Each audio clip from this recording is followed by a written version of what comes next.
Muy buena tarde, saludo con gusto a quienes siguen esta transmisión a través de las diferentes redes sociales del Instituto Electoral de Tamaulipas.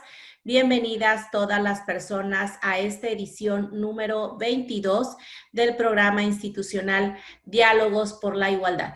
Soy la consejera electoral Mayra Gisela Lugo Rodríguez, presidenta de la Comisión de Igualdad de Género y No Discriminación del Instituto Electoral de Tamaulipas. Quiero iniciar este espacio compartiendo con ustedes, que con toda la ciudadanía, primeramente señalando que el pasado día 10 de septiembre del 2023, ya casi un poquito más de 4 meses, dimos inicio al proceso electoral ordinario 2023-2024, en el que, bueno, tenemos retos importantes y uno de los principales retos que estamos enfrentando en este proceso electoral es que es la primera ocasión en la que se implementarán acciones afirmativas para grupos en situación de vulnerabilidad. Y entre estas personas que integran estos grupos tenemos a las personas mayores. Es por eso que desde el Instituto Electoral de Tamaulipas, como autoridad electoral local, lo que buscamos y lo que tenemos es un compromiso de visibilizar este tema y pues obviamente de los retos que esto conlleva. Esto de cara a las elecciones de este próximo día 2 de junio de este año 2024.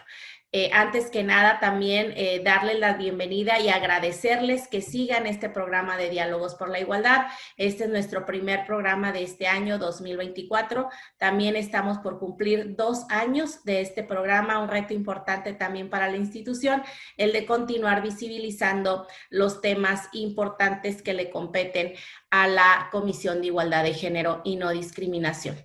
Por otro lado, este tema del que les estoy comentando, de las acciones afirmativas para las personas mayores, es importante y el objetivo de este programa es dar a conocer las voces de la sociedad civil organizada, de la sociedad civil experta en el tema, pues para que nos compartan de su experiencia, cómo visualizan esta información y de la aplicación de estas acciones afirmativas. Es por ello que esta ocasión me complace y la verdad me siento muy emocionada y agradezco infinitamente a nuestro invitado el que haya aceptado el participar nuevamente con nosotros, porque es un amigo y es un gran aliado de este instituto, el doctor Gerardo Flores Sánchez. Él es académico y coordinador del programa de atención a la salud de adultos mayores de la Secretaría de Salud del Gobierno del Estado. Muchísimas gracias, doctor Gerardo, por aceptar nuevamente el participar y colaborar con el Instituto Electoral de Tamaulipas en nuestros programas institucionales. Pues muchas gracias, licenciada Mayra. Pues les agradezco, al contrario, estoy muy contento de tener la oportunidad pues de con ustedes dar alguna información y pues contribuir en la reflexión de algunos aspectos que van más allá del voto, sino qué hay detrás de eso y qué hay después del voto, la importancia del voto precisamente de estos grupos que son llamados vulnerables.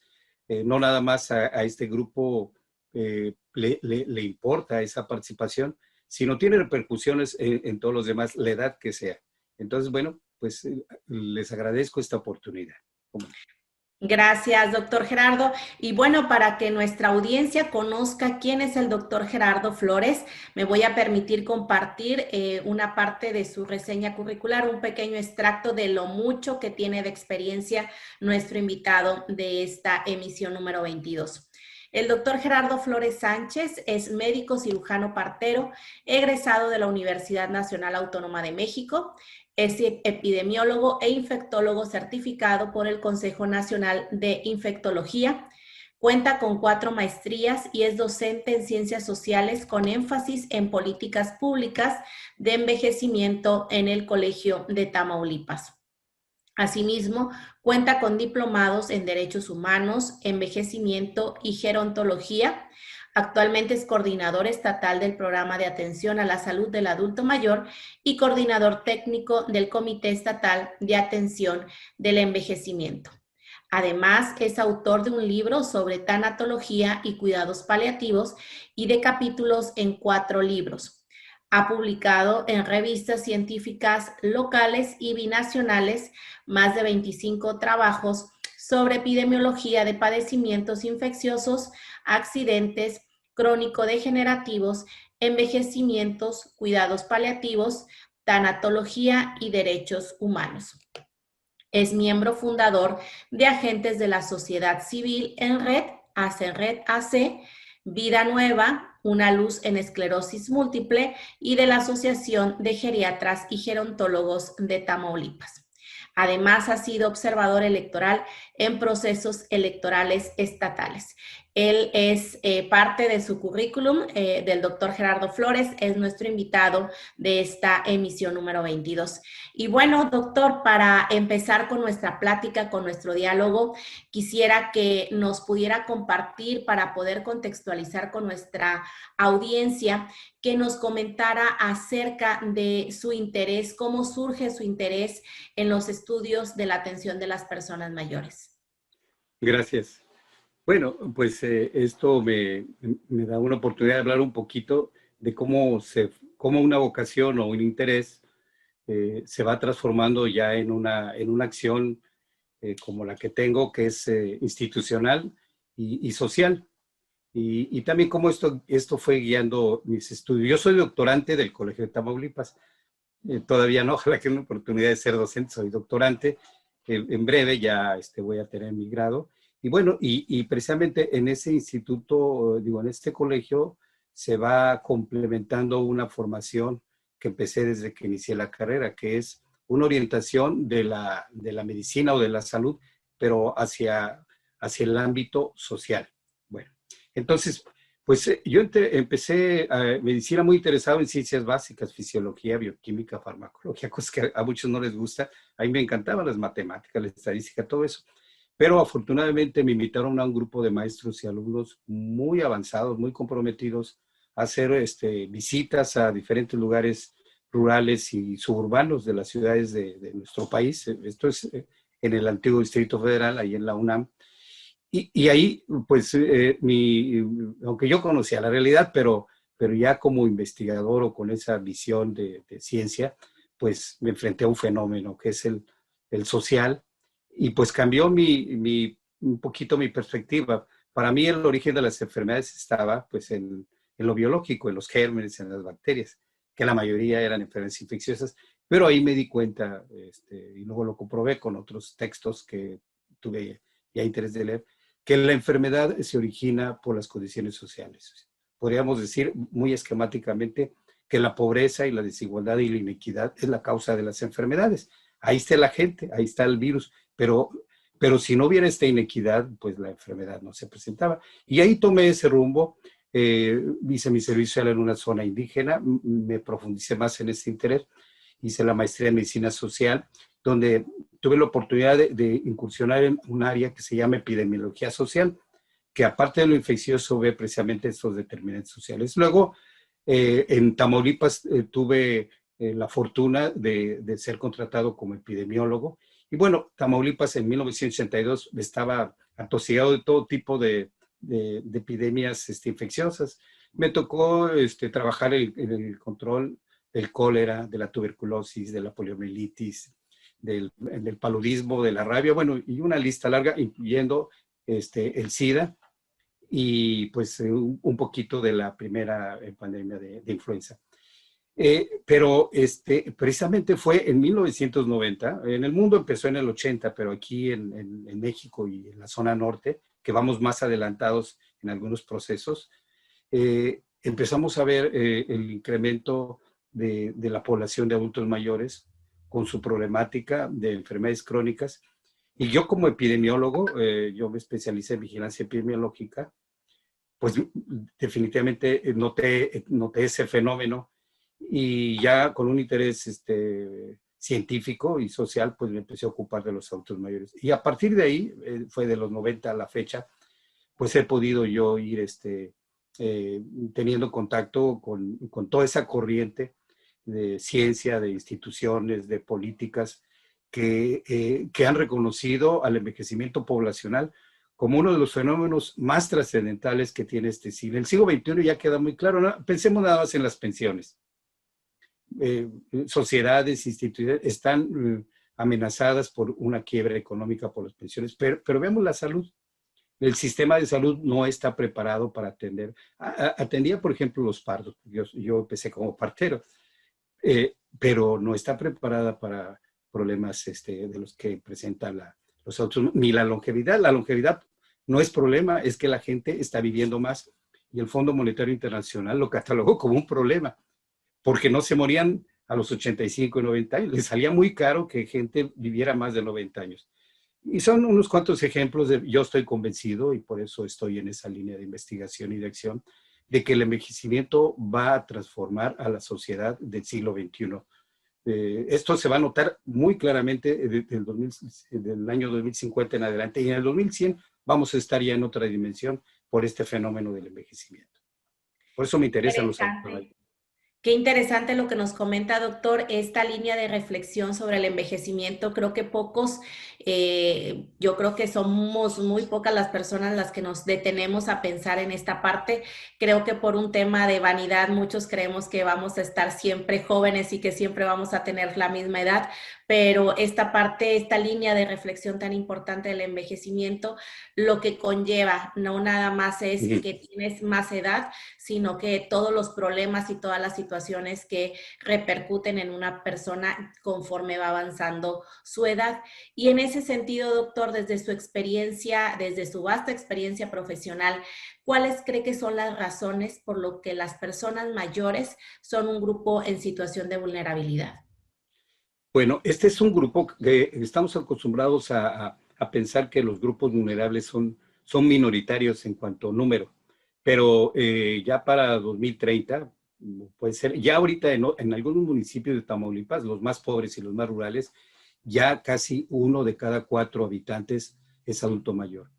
Pero esto va a ir aumentando, vamos a rebasar el 30%, quiere decir que 1 de cada 3 es adulto mayor. Y entonces, si es una minoría, como le llaman, vulnerable, perdón, son grupos vulnerables, pero ya no va a ser minoría, o en todo caso una minoría mayoritaria, si esto puede significar algo. ¿Por qué son vulnerables? A mí aquí me gustaría, es una reflexión que he tenido en diferentes etapas y ahora lo veo claramente. El llamar vulnerable a este grupo significa o nos lleva a pensar que es una naturaleza propia, que es responsabilidad de ellos. Sí, todavía está un poquito el rezago de un criterio como de caridad, de consideración. Pero en derecho, pues esto no cabe, ¿no? Sí, el humanitarismo, claro que es importante, pero en el derecho las personas como sujetos tienen el derecho y el Estado debe responder a eso para que tengan las mismas oportunidades que otros. Entonces, desde ese punto de vista, un grupo vulnerable es aquel que no tiene condiciones estructurales, físicas, sociales, económicas para poder acceder a esas oportunidades que en un sentido de libertad negativa el Estado quita todos los obstáculos para que puedan. Pero estas son personas que al tener estas condiciones estructurales, pues no van a poder por sí mismas. Y en el concepto de libertad negativa, el Estado tiene que tomar, como lo que hizo Yetan, una interpretación de libertad negativa y tomar acciones que son afirmativas. Pero este concepto de vulnerable puede estigmatizar y jalar al Estado acciones sobre todo asistenciales, que en un principio pues también, pero no es lo suficiente. Requerimos de personas autónomas, independientes, con conocimiento y participativas y empoderadas. Y muchas veces esto no ayuda, como que se queda en el camino. Por eso hay algunos investigadores, algunos científicos de otras áreas, como Óscar Osorio Pérez, habla y propone que se llamen vulneradas, porque el concepto de vulnerada ya acepta que son las condiciones sociales, la organización social, la estructura, la manera en que opera la sociedad y con ello su derecho, que hace que estas personas estén en esas condiciones donde están en desventaja y que esa desventaja puede ser permanente. Entonces tiene que entrar el Estado con todas sus acciones para que estas personas que están vulneradas pues tengan condiciones, aún en esa vulnerabilidad, de disfrutar sus derechos, de ejercerlos. A ver si no porque yo no soy jurista, pero para mí queda muy claro. Es como en la discapacidad. No habría discapacidad si no hubiera marginación, exclusión. Aquí también. No habría grupos vulnerables si la sociedad no tuviera esas condiciones estructurales que les dan las desventajas. Entonces, yo cambiaría el término vulnerable por vulneradas. Vulneradas como una condición social, que es lo que nos Ujú. acaba de compartir el doctor Gerardo. Particularmente, doctor, en el tema o en la materia político-electoral, para el ejercicio de los derechos de las personas mayores, como lo es el votar y ser votado, ¿qué es lo que considera que debemos de tomar en cuenta las autoridades electorales? Bueno, aquí en primer lugar yo quisiera decir que pues he estado revisando la legislación, la normatividad electoral en diferentes estados. Y pues para todos yo les digo, si hay algunos adultos mayores que nos están escuchando y otras personas que no están estrictamente en este campo técnico de la cuestión jurídica electoral, que definitivamente en Tamaulipas se ha puesto a la vanguardia. O sea, es algo muy, pero muy bueno lo que se ha logrado con este reglamento, que yo creo que más adelante van a hablar y va a haber mucho tiempo para hablar de él. Y definitivamente, pues creo que hay un cambio cualitativo con este reglamento. Entonces, la tarea que queda, a lo mejor ahorita pues no hace grandes cambios, vamos a ver cómo resulta en este proceso electoral, que es tan importante, pero yo creo que antes y durante lo más importante es que se puedan establecer los mecanismos para que esto se ejecute, ¿verdad? Porque, por ejemplo, dicen que hay rampas y hay facilidades para que lleguen los adultos mayores o personas con discapacidad, pero no falta alguna otra circunstancia que puede ser climática, que puede ser de alguna persona que los detenga. Entonces, los adultos mayores han demostrado que son gente muy entusiasta, no nada más aquí en México y en Tamaulipas, sino en otros lugares, menos en Europa, en esas zonas, en Estados Unidos, pero en Latinoamérica, han demostrado que es un grupo muy activo, muy participativo. Del voto del adulto mayor ha dependido que algunos, pues que entran a la competencia, hayan ganado. Desafortunadamente, luego no hay la retribución y es necesario que lo digamos una y otra vez. Sin el voto de los adultos mayores, como el de las mujeres en otro sentido, no hubieran llegado a puestos de gobierno y a puestos legislativos. Entonces, es el momento de capitalizar eso y si a nosotros, hablo en voz de los adultos mayores, nos deben eso, pues entonces es necesario que haya una retribución. ¿Cómo? Pues quitando esos obstáculos y dando facilidades para que voten todos, inclusive los que están en su cama y que no se pueden mover, que son pocos, pero los hay. ¿Cómo llegar a ellos para que se vote? Y creo que el reglamento que ustedes han estado pues preparando y ahora se va a conocer, va a permitir eso. Gracias, doctor. Y bueno, pues el doctor ya les ha compartido, el doctor ha mencionado en varias ocasiones de este reglamento. Y sí, el año pasado, en el 2023, para ser exactos, el 10 de julio, este Instituto Electoral de Tamaulipas, el Consejo General, aprobó el reglamento de paridad, igualdad y acciones afirmativas. Y en este documento, en este reglamento, se aprobaron diversas medidas para los grupos que han sido históricamente discriminados, para que estos grupos pues aseguren una representatividad en las postulaciones. Esto es algo bien importante de recalcar, son en las postulaciones. Y dentro de estas acciones, pues el Consejo General aprobó cuotas para las personas mayores.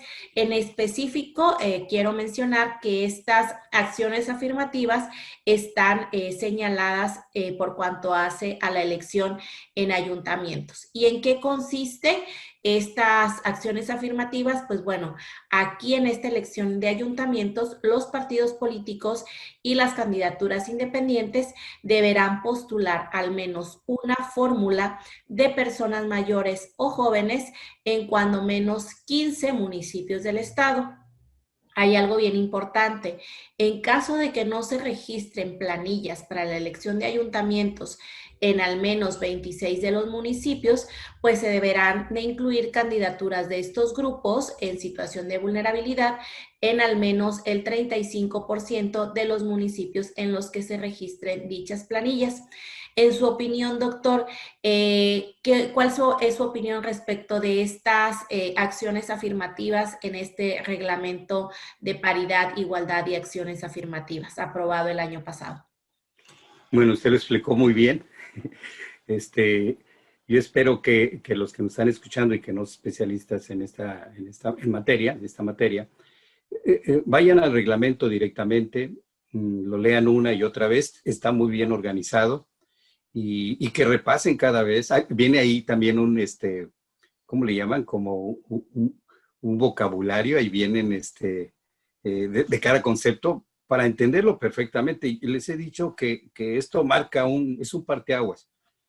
Y pues no me cansaré de decirlo, tenemos que ser muy conscientes y aprovecharlo, pero hay que estudiarlo una y otra vez.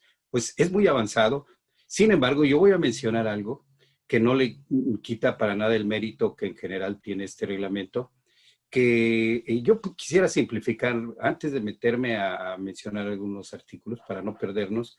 Es que ustedes pueden haber notado, sobre todo en la última parte de lo que dijo la licenciada Mayra, es se incluyen a grupos vulnerables como adultos mayores, y hablaba de jóvenes, pero es muy diferente a las cuotas, porque las mujeres, y yo no estoy en contra, al contrario, porque el tema de la vulnerabilidad o de las mujeres vulneradas por las condiciones es transversal, abarca todo, y no deja de estar en el envejecimiento poblacional.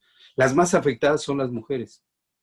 También las que viven más son las mujeres, pero muchas de ellas sin trabajo, sin pensión, con carga. Bueno, entonces sí está muy justificado, pero en adultos mayores no está la paridad. Por alguna razón lo han de haber pensado muy bien, pero bueno, ese es un reto, ver los resultados, aunque veamos en el gobierno federal y en el gobierno estatal adultos mayores, pero esa es la minoría. La mayoría de adultos mayores están no hechos a un lado, pero están un poquito más al margen. Por lo tanto, yo quisiera decir que en este reglamento de paridad y igualdad de acciones afirmativas, en sus artículos, el 23 y el 25, o el 35, 23 y 35, señala que para la elección de diputados y ayuntamientos, los partidos van a procurar incorporar a personas de grupos vulnerables, que incluye y menciona a los adultos mayores. El artículo 23 dice, el 23 cuarter, que en las planillas se van a incluir a adultos mayores como parte de grupos vulnerables, que es lo último que mencionamos. El artículo 37 también sobre el registro de diputaciones, pero solo señala aquí que las fórmulas incluyan a personas con discapacidad de la diversidad sexual, pero no menciona ya a los adultos mayores. No sé si se les pasó depende cómo lo piensan, que a lo mejor yo no entiendo esto muy bien, pero pues no los mencionan y eso yo lo tengo que decir, en todo caso para que se dé una mayor explicación. Y entonces la impresión general que tengo es que el reglamento en general avanza mucho, pero como que queda un poquito a deber a los adultos mayores. A lo mejor son muy exigentes, ¿verdad? Pero pues creo que queda la tarea de ver qué pasa en esta elección, en los resultados. Y pues entonces, si hay una voluntad y hay una disposición para abrir espacios para los grupos vulnerables, debe ser con total franqueza. Y bueno, esperemos que para la siguiente modificación, porque los reglamentos y aún las secciones afirmativas son medidas transitorias, porque lo que se debe modificar es la estructura inequitativa y desigual que hay en la sociedad. No todo se va a arreglar con acciones afirmativas, pero entonces en la siguiente modificación, pues a ver, veremos qué pasa. Sí, como bien lo señala el doctor, y bueno, aquí para que toda nuestra ciudadanía que nos está dando seguimiento a este programa, pues conozca todo el contexto de esta parte de las acciones afirmativas, es importante hacer un poquito de historia y no me voy a ir muy lejos. En el 2021, el Consejo General del Instituto Electoral aprobó unas modificaciones al reglamento de paridad y por primera ocasión un reglamento recogía acciones afirmativas y aquí ya estaban incorporadas, bueno, se incorporaron acciones afirmativas para ciertos grupos en situación de vulnerabilidad, incluyendo los adultos mayores. Esto fue en septiembre del 2021. Con posterioridad, el año pasado, para ser específicos, el 8 de junio, el Congreso, nuestro Congreso del Estado, la legislatura, aprobó un decreto con reformas a la ley electoral. Dentro de estas reformas se aprobaron las acciones afirmativas para ciertos grupos en situación de vulnerabilidad que no incluían, que no contemplaban a las personas jóvenes y a las personas mayores. Solamente la reforma a la ley incluyó lo que corresponde a las personas migrantes, a las personas de la diversidad sexual y a las personas con discapacidad. El Instituto Electoral, con posterioridad, como lo mencioné el 10 de julio, aprueba un nuevo reglamento de paridad, igualdad y acciones afirmativas, en donde recoge las acciones o las reformas a la ley electoral en cuanto a acciones afirmativas de estos tres grupos en situación de vulnerabilidad, pero se trae las que estaban aprobadas en el 2021. Y en un sentido de progresividad de derechos, pues se trae las que corresponden a los jóvenes y a las personas mayores, porque estos grupos no están considerados o no están contemplados en la reforma a la ley electoral. Entonces fue una manera de complementar este nuevo reglamento que se aprobó el 10 de julio y por esta razón tenemos acciones afirmativas para 5 grupos. El grupo de las personas migrantes, personas con discapacidad, personas de la diversidad sexual que están contempladas en ley y los otros 2 grupos que no los trajimos del reglamento que en su momento estaba vigente y no fue impugnado del 2021, que corresponde a las personas jóvenes y a las personas adultas mayores. Y bueno, en un sentido también vemos que este es un reto importante para aplicar en este proceso electoral estas acciones afirmativas y con posterioridad pues ya los mismos resultados nos darán, nos arrojarán pues cuáles fueron estos resultados en cuanto a la implementación de estas acciones afirmativas. Y bueno, en aquel entonces, en ese reglamento del 2021, estaban contempladas las acciones para los adultos mayores en la parte de ayuntamientos, por eso es que solamente se dejaron en esta elección, no así en la parte de las correspondientes a las diputaciones.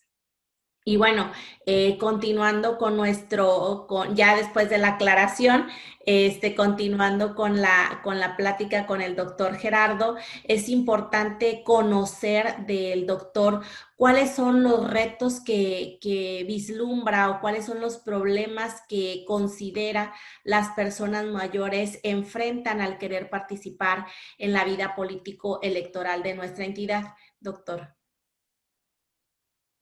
Sí, como no. Bueno, pues hay problemas que son propiamente de la condición del adulto mayor, de la condición física.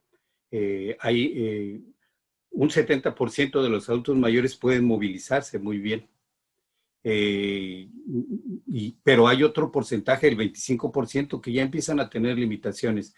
Y aunque hablamos en general de la vejez o de los adultos mayores, hay etapas. Así como fuera de la adultez está la infancia, la adolescencia y la edad adulta, pues también en los adultos hay hasta periodos que pueden ser, nos estamos adelantando un poquito de los 50 años a los 60, que es la prevejez, de los 60 a los 70, que es propiamente adulto mayor, y luego de los 70 en adelante, senectudo ya es el que comúnmente le llaman viejo.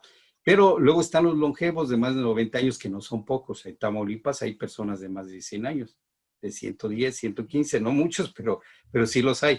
Entonces, no podemos meter en el paquete a todos. Tenemos que identificar y priorizar a qué grupos y con qué acciones vamos a llegar a ellos. Entonces, bueno, esto es para decir que dependiendo de la edad, del subgrupo de edad y de la condición de funcionabilidad, pues algunos adultos mayores pues simplemente no pueden llegar a la casilla. Por eso ahora me parece muy bien, yo he leído algunas disposiciones que van a ir hasta su domicilio. Pues Sí. no sé, ojalá que sea posible. A ver, parece mentira, pero hay adultos mayores que nada más pueden abrir los ojos y mover un dedo y quieren votar. Y están preguntando, y pues es que me dicen, es que mi abuelita ya no puede y quiere. Pues sí, y si quiere, nadie le debe obstaculizar, porque es un derecho, así lo debemos entender. Bueno, la otra es la barrera social y educativa, que son barreras sociales, que son, es de lo que hablo de los problemas estructurales. Tenemos que adaptarnos a eso. Hay adultos mayores, aunque hay pocos analfabetas, pero muchos pues no, no pueden entender toda esa complejidad técnica en que se desarrolla aquí también el clima, ya saliendo de lo personal, está el clima, porque en Tamaulipas hay climas hermosos. Me ha tocado periodos donde estamos a 40 grados, a 45. Sacamos a una persona, la acompañamos y pues se deshidrata.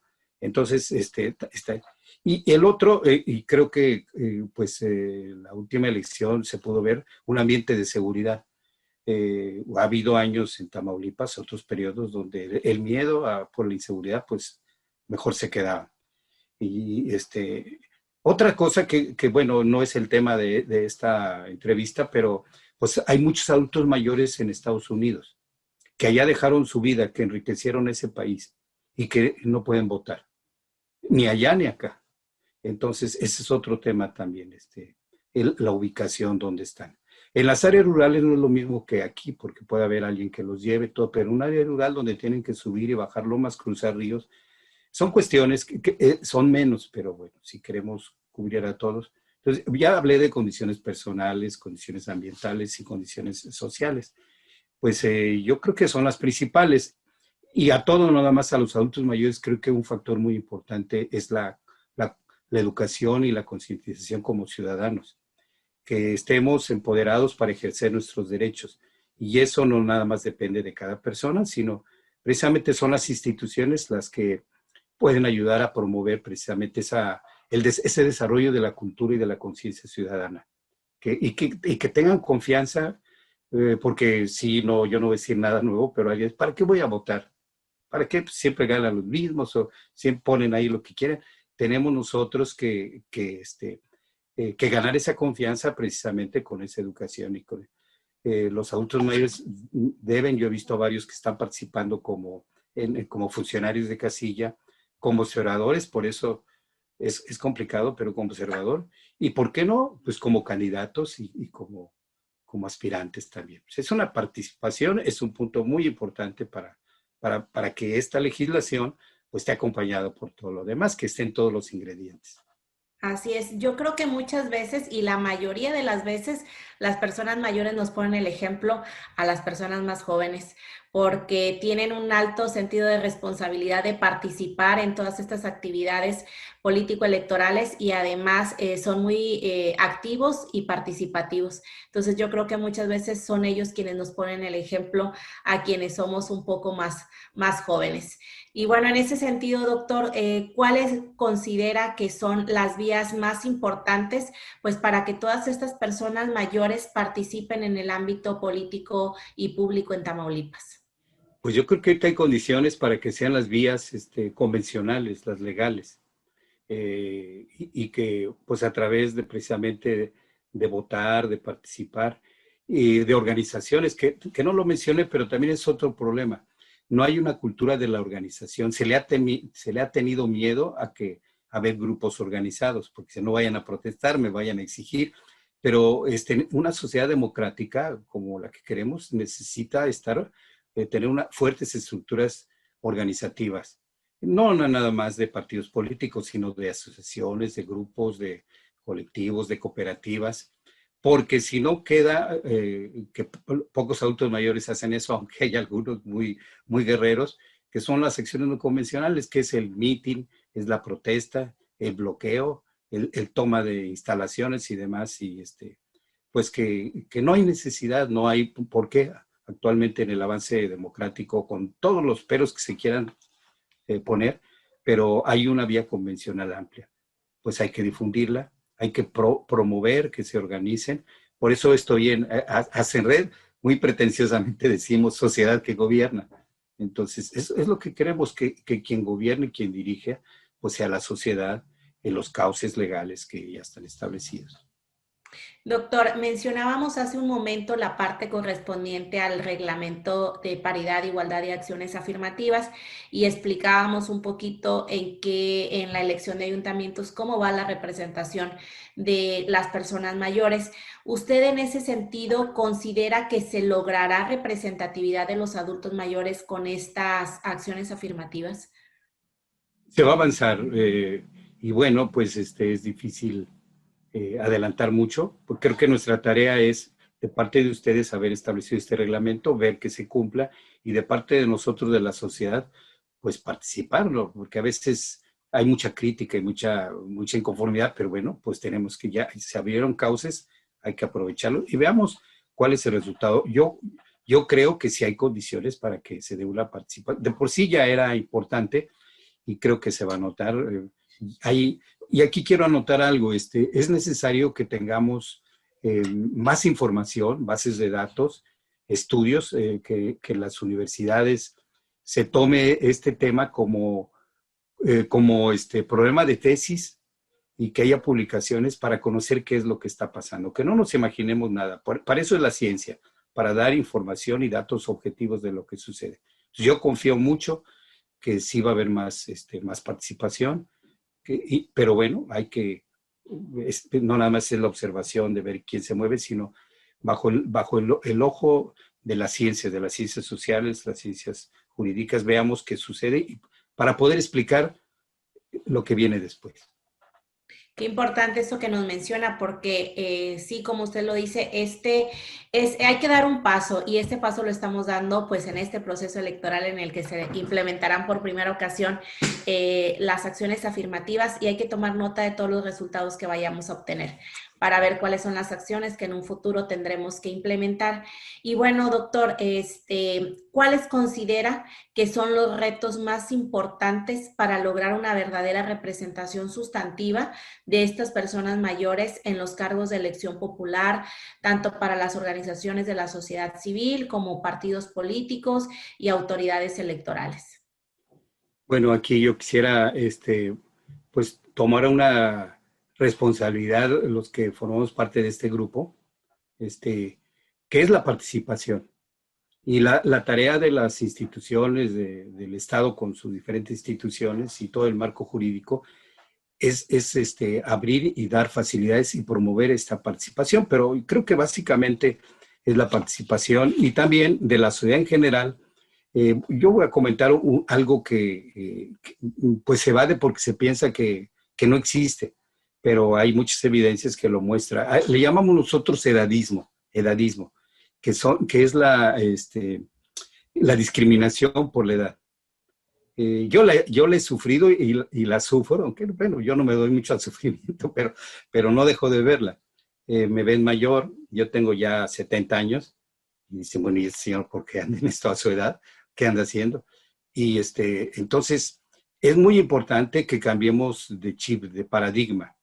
Los adultos son ciudadanos que pueden participar, a lo mejor no cargando y no corriendo, algunos sí lo hacen, pero sí participando. Entonces tenemos que cambiar ese estereotipo que hay de que el adulto mayor debe estar retirado, viendo nada más a los nietos, sí hay que ver a los nietos, pero no nada más eso, sino participar y cambiar un poquito el enfoque, que así empezó esta entrevista, el concepto, que lo dejemos nada más como algo, un tecnicismo, pero que no nos empape en nuestra forma de ver la realidad de la vulnerabilidad. Tenemos que descubrir qué cosas llevan a vulnerar a esos grupos y no quedarnos en las políticas asistencialistas y con todo lo bueno, con medidas nada más afirmativas. Hay acciones, por ahí empezamos, pero son temporales, hay que ir más allá. Entonces, pues para nosotros es el compromiso de salir de la pasividad. No tenemos tutores, somos nosotros mismos los que conducimos y debemos de tomar en nuestras manos la vida. Si no nos gusta un resultado, hay que cambiarlo, pero nosotros. Y bueno, creo que hay condiciones para hacerlo. Entonces, pues mucha educación, mucha conciencia, mucha participación y pues yo creo que pues todos somos, no nada más ustedes, porque el YETAN y luego le reclaman cosas, pero no es nada más el YETAN cumple funciones que la ley establece, pero como sociedad yo creo que tenemos que aprovechar este cambio. Y vuelvo al tema del envejecimiento poblacional. Dentro de pronto ya, 1 de cada 4 de nosotros van a ser adultos mayores y los otros van a ser casi adultos mayores. Entonces, más nos vale que nuestras demandas, nuestro punto de vista de los adultos mayores llegue a las leyes, llegue a los programas, llegue a los presupuestos. ¿Y cuál es el camino? Pues participando electoralmente. Qué importante todo esto que nos acaba de mencionar, esta reflexión tan importante de participar. Eso es el único camino que nos queda, ser activos y no pasivos, también como lo mencionó el doctor Gerardo Flores. Creo que pues siempre va a ser un gusto y un deleite escuchar al doctor Gerardo Flores que nos comparta de su experiencia. Se nota cuando un tema le apasiona aquí a nuestro invitado y bueno, eso es un reflejo de la experiencia del doctor Gerardo. Doctor, estamos por cerrar el programa, esta edición número 22. ¿Algo más que desee agregar y que nuestra audiencia conozca sobre el tema? Bueno, pues que estamos frente a un proceso muy importante para Tamaulipas y que todo ese cambio y lo que esperamos pues depende de nosotros. Tenemos que participar, tenemos que ser muy reflexivos. Mucho de las campañas y demás se va a tocar fibras emocionales, pues está bien, pero revisemos los pendientes que tenemos, sumemos, puede haber confrontación de ideas, pero todos al final estamos en el mismo barco y procuremos entonces que nuestras diferencias y nuestras diferentes formas de pensar que son necesarias en una democracia, pues nos permitan construir una sociedad que sea de todos y que en esa construcción, en esa sociedad, nadie quede excluido, ni los adultos mayores ni ningún otro grupo. Y pues sería el mensaje, hay más cosas que decir, pero yo creo que eso es lo central. Estamos ante una oportunidad, no es nada más un proceso electoral con fiesta, con campañas, porque el resultado es cambiar la sociedad en la que estamos. Muchísimas gracias, doctor Gerardo Flores. Como lo mencioné, siempre va a ser un gusto tenerlo como invitado en nuestros diferentes programas institucionales. Gracias por ser un gran aliado de este Instituto Electoral de Tamaulipas y mencionarles a todas y todos quienes siguen esta transmisión que desde la Comisión de Igualdad de Género y No Discriminación del Instituto Electoral de Tamaulipas pues trabajaremos para que se cumpla con lo establecido en la ley y en el propio reglamento de paridad, igualdad y acciones afirmativas para la implementación de las mismas por primera ocasión en este proceso electoral. Y por ello, pues tenemos mucho trabajo por hacer, pero sin duda tenemos que empezar por algo. Y así pues, en este proceso electoral 2023-2024, implementando acciones afirmativas para las personas con discapacidad, para las personas con diversidad sexual, de la diversidad sexual, para las personas migrantes, para las personas jóvenes y para las personas mayores, nos dará la oportunidad de impulsar que en Tamaulipas verdaderamente haya una democracia incluyente. Muchísimas gracias a todas las personas que dieron seguimiento a esta transmisión. Muchísimas gracias al doctor Gerardo Flores por compartir con nosotros de su experiencia. Gracias, doctor. Y a todas y todos un fuerte saludo y buen inicio, un gran inicio de año para todas y todos, toda vez que este es nuestro primer programa de este año 2024. Muchísimas gracias.